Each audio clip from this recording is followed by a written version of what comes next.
मुझे आज भी वो दिन याद है जब मैं अपनी शादी के 3 साल बाद हिंदुस्तान वापस आया था। घर का हर शख्स एयरपोर्ट पर मौजूद था, जिसमें मेरी 2 साल की बेटी आलिया भी थी। मेरी आंखें दीपा को ढूंढ रही थी, लेकिन उसको वहां ना पाकर मैं थोड़ा सा बेचैन हो गया। घर वालों से मिलकर आलिया को गोद में लिया तो वो जोर जोर से रोने लगी। राजीव, लाओ इसे मुझे दे दो, दीदी की आवाज आई। तो फौरन ही मैंने दीपा का पूछ लिया, दीदी दीपा क्यों नहीं आई मुझे लेने, और फिर इतनी छोटी सी बच्ची को भी भेज दिया।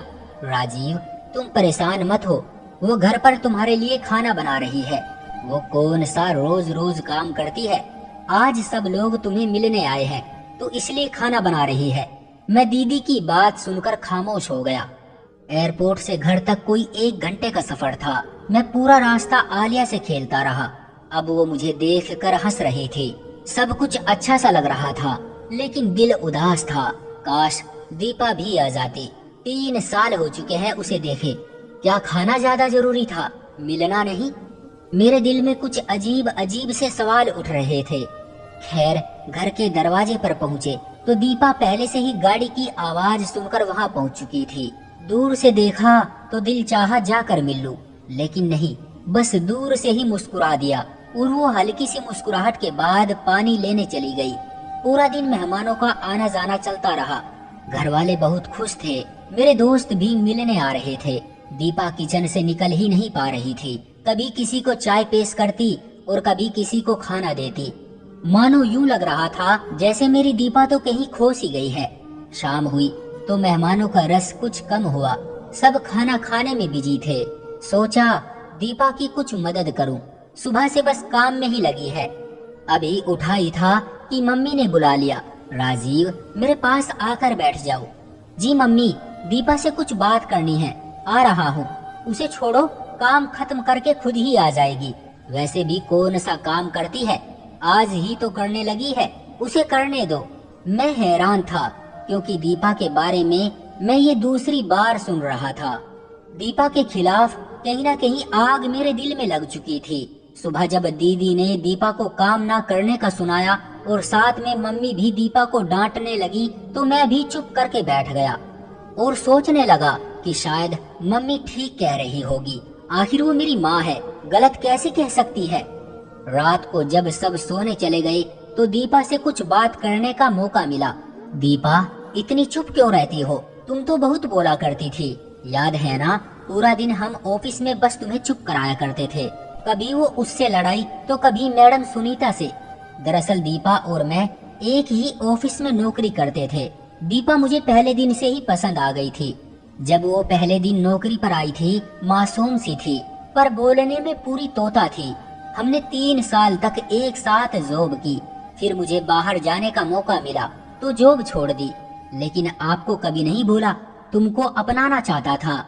तभी माँ को राजी किया, जो कि इंतहाई मुश्किल काम था। और फिर आखिरकार हम एक हो ही गए। मैं बस 1 महीने के लिए ही अपनी शादी पर आ सका। शादी के बाद इधर उधर दावत और घूमना फिरना लगा रहा। पूरा महीना गुजर गया, पता ही न चला। राजीव, वो मैं बस दीपा ने अभी इतना ही कहा था कि आलिया ने रोना शुरू कर दिया। दीपा उसको चुप कराने और सुलाने में लग गई। मेरी आंख कब लगी पता ही न चला। सुबह आलिया के रोने की आवाज से मेरी आंख खुल गई। दीपा यार, आलिया को देखो, ये क्यों रो रही है? पर आलिया की मुसलसल आवाज से आखिर मैं उठ ही गया। दीपा कहाँ हो यार? ये कहते हुए मैं आलिया को लेकर कमरे से बाहर आया तो फिर दीपा को किचन में ही पाया। चने कम पड़ गए हैं, दीपा चने और लाना। मम्मी की आवाज मेरे कानों में पड़ी तो कुछ देर रुक सा गया। सब लोग खाने की मेज पर थे सिवाय दीपा के। मम्मी ने मुझे देखा तो बुला लिया, आ जाओ बेटा, नाश्ता तैयार है। देखो तुम्हारे सब बहन भाई मौजूद हैं। मम्मी, दीपा कहाँ है? आलिया को भूख लगी है। तभी दीदी बोली, आलिया को मुझे दे दो, तुम फ्रेश हो जाओ, इसे मैं देखती हूँ। आज फिर दीपा किचन में अकेली और पूरा खानदान, जिसमें कम से कम 20 लोग तो होंगे, खाने में बिजी थे। मम्मी तो कह रही थी कि दीपा कोई काम ही नहीं करती, बस कल ही किया था, तो फिर ये क्या था? दीपा, अपना और मेरा खाना बाहर ले आओ। शायद मेरी बात किसी को भी अच्छी नहीं लगी थी। पर कुछ ऐसा भी था जो मुझे भी अच्छा नहीं लग रहा था। सुबह से दोपहर, दोपहर से शाम दीपा का बस एक ही काम था कि वो हर किसी की ख्वाहिश पूरी करने में लगी रहती। मैं समझ चुका था कि दीपा इतनी चुप क्यों हो गई है। मेरे घर में आ जाने के बाद दीपा के चेहरे पर फिर से कुछ बदलाव आना शुरू हुआ था। शायद मेरे जाने के बाद सब उस पर हावी हो जाएंगे, तभी वो थोड़ा सहम चुकी है। वक्त गुजरता रहा, अब वो काम छोड़ भी दिया करती थी या मुझसे कह देती और मैं खुशी से उसकी मदद को उठ जाता। आज मम्मी की आवाज आई कि दीपा नाश्ता बना दो। नेहा आई है। नेहा मेरी दीदी का नाम था, जिनकी शादी हमारे घर के करीब ही बाबा के दोस्त के लड़के से हुई थी। दीदी तकरीबन रोज ही हमारे घर आ जाया करती थी। दीपा की कमर में शदीद दर्द था। मेरे मना करने के बावजूद वो किचन में गई और नाश्ता तैयार करने लगी। क्योंकि आलिया अभी सो रही थी, इसलिए मैं दीदी से बातें करने में मसरूफ हो गया। दीदी हम सब बहन भाइयों से बहुत प्यार करती थी और हम सब उनको बहुत पसंद करते थे। राजीव, प्लीज खाना लगवा ले मेरे साथ में।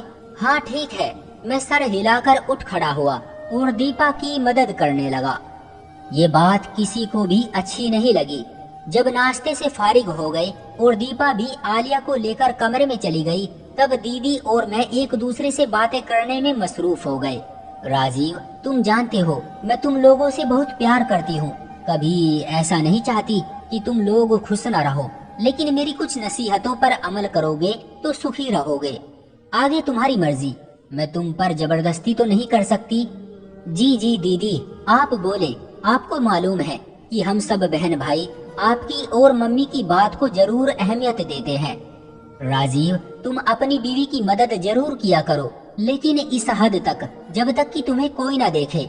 अच्छा सा नहीं लगता तुम बर्तन उठा रहे हो और औरतों वाले काम कर रहे हो। जो आदत तुम आज उसको डालोगे कल वही रहेगी। जो उसके काम है उसको करने दिया करो, आखिरकार वो आहिस्ता आहिस्ता कर ही लेगी। लेकिन अगर आदत बन गई तो फिर तुम्हें हमेशा ही उसकी मदद करनी पड़ेगी। दीदी की बात मेरे दिल को लगी। दिन गुजरते रहे, दीपा मुसलसल काम में लगी रहती। कभी मेरा दिल चाहता तो बस आलिया के लिए दूध बना देता, उससे ज्यादा कुछ नहीं। मम्मी नहीं चाहती थी कि मैं वापस दूसरे मुल्क जाऊं, बस फिर वही रह गया। क्योंकि मैं एक मेकअप की कंपनी में जॉब करता था, मैंने इसी काम को घर पर ही शुरू कर दिया, जिससे मैं घर बैठे ही कंप्यूटर से ऑनलाइन मेकअप सेल करके बहुत अच्छा कमा लेता। वक्त गुजरता गया, सब कुछ नॉर्मल था।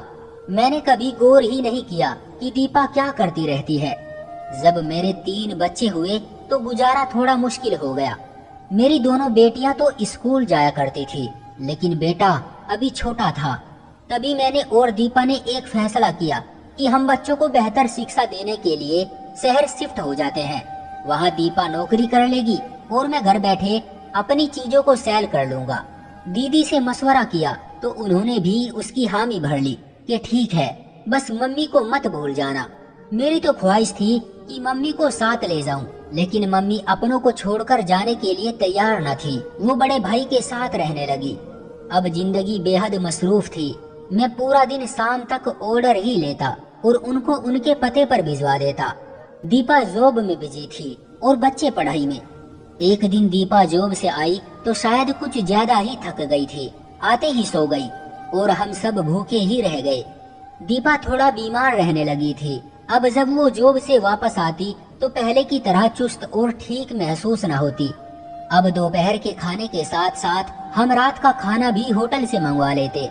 दीपा रोज कहती कि राजीव, मुझे डॉक्टर के पास ले जाओ, और मैं रोज काम की वजह से ना जा पाता। सालों साल यूं ही गुजरते रहे, ना मुझे टाइम मिला, ना दीपा की बीमारी ठीक हुई। नहीं मालूम उसे क्या हुआ था। फिर एक दिन ऐसा आया जब मैं खूब बीमार हुआ। पेट के दर्द ने जैसे मेरी जान निकाल दी हो। सिवाय दीपा के मेरे पास कोई नहीं था। आखिर मेरे घरवाले भी तो हैं, उन्होंने मेरा ख्याल क्यों नहीं रखा। एक दफा फिर मुझे एहसास हुआ कि मैं दीपा के साथ बहुत गलत कर जाता हूँ, लेकिन ये एहसास शायद कुछ दिनों का होता था। फिर से वही जिंदगी जिसमें मेरी ख्वाहिश होती कि दीपा जॉब से वापस आकर खाना बनाए और पूरे घर को संभाले। और जब बात मेरी मदद की आती तो मैं अपनी थकान को आगे ले आता और दीदी की कही वो बात कि पत्नी की ज्यादा मदद ना करना, वरना सारी जिंदगी ही करनी पड़ेगी, मेरे दिमाग में मौजूद थी। दीपा और मैंने लड़ना शुरू कर दिया। कभी वो टाइम ना देने पर मुझसे लड़ती, और कभी मैं खाना ना बनाने पर, और कभी तेरे घर वाले, और कभी मेरे घर वाले। बस यूं ही तू मैं करके वक्त गुजरने लगा। कभी मान जाते, कभी लड़ने लगते। आज मैं बहुत उदास हूँ। दीपा हॉस्पिटल में है, उसको ड्रिप लगी है, और मैं खुद को काफी तन्हा महसूस कर रहा हूँ। बस मैं और मेरे बच्चे, और कोई नहीं है। मेरे घर वाले दीपा से हाल चाल पूछ कर जा चुके हैं, सिवाय दीपा की मम्मी के और कोई नहीं जो इस वक्त इसके लिए बेचैन हो। मुझे आज वो दिन याद आते हैं कि क्यों हम लड़ते थे, अपना वक्त जाया करते थे। क्यों मेरी दीदी ने मुझे ये नहीं कहा कि राजीव, अपनी पत्नी की मदद किया करो। क्यों मैं दीपा को हर दफा गलत कह देता था, और बस मुझे यही लगता था कि ये बस काम से भागने के चक्कर में रहती है। क्यों हर दफा मैं अपने घर वालों की बात को सही समझता था। मैंने और मेरे घर वालों ने दीपा को बदल डाला था। वो दीपा जो जिंदगी जिया करती थी, मैंने उसकी खुशियाँ अपने तानों से खत्म कर डाली थी। मैं उसका ख्याल तो बहुत अच्छे से रखता था, लेकिन सिर्फ पैसों की हद तक। दीपा, तुम वापस आ जाओ, मैं तुम्हारे बिना नहीं जी सकता। तुम मेरी जिंदगी की साथी हो, मुझे तुम्हारे साथ की आदत है। बस ठीक हो जाओ यार। मुझे आज समझ आया कि वो तो खाना भी नहीं बनाती थी, फिर क्यों थक जाया करती थी। सिर्फ खाना बनाना घर के कामों में शामिल नहीं होता, और भी बहुत कुछ होता है। आजकल मैं भी खाना बाहर से मंगवाता हूँ, और फिर भी बहुत थक जाता हूँ। पूरा दिन मैं 5 मिनट का आराम नहीं कर सकता। दीपा, तुम सच कहती थी कि राजीव, दुनिया की नजरों में सिर्फ मर्द ही क्यों थकते हैं। आखिर औरत क्यों नहीं थक सकती? उसको इजाजत क्यों नहीं होती कि वो अपनी थकान को बयान कर सके? मैं अपने भाइयों से ये जरूर कहना चाहूँगा कि जो गलती मैंने की है, आप लोग कभी मत करना। अपनी पत्नियों के लिए टाइम निकालो, उनके भी नखरे उठाओ, क्योंकि ये इन सब को पसंद करती है। और अगर तुम चाहते हो कि तुम्हारी पत्नी हमेशा जवान और हंसी रहे, तो उसकी तारीफ किया करो। जो मर्द ज्यादा गुस्सा करते हैं, उनकी पत्नियां जल्द बीमार और बूढ़ी होना शुरू हो जाती है। और एक बहुत अहम बात, हमारे घर वाले जितना हमसे प्यार करते हैं, उतना हमारी पत्नी से नहीं कर सकते। लिहाजा पत्नी आपकी है, ना कि मोहल्ले वालों की, और उसने आपके घर को संभालना होता है। लिहाजा उसको और भी ज्यादा मजबूत बनाने के लिए आपके प्यार और मदद की जरूरत पड़ती है। अपनी बीवियों की उनके काम में मदद किया करो, ताकि अगर वो थके भी तो आपका साथ उसका सहारा बन जाए, और आपका घर हमेशा स्वर्ग बना रहे। दोस्तों, आपका इस कहानी के बारे में क्या कहना है? कमेंट में अपनी राय का इजहार जरूर करें। वीडियो को लाइक कर दीजिए, और इसी तरह की कहानियां लगातार देखने और सुनने के लिए चैनल को सब्सक्राइब करके घंटी को दबाकर ऑल पर सेट कर लीजिए, ताकि आने वाली वीडियो का नोटिफिकेशन आपके पास तुरंत पहुंचे। मैं मिलता हूं आपसे अगली वीडियो में, तब तक के लिए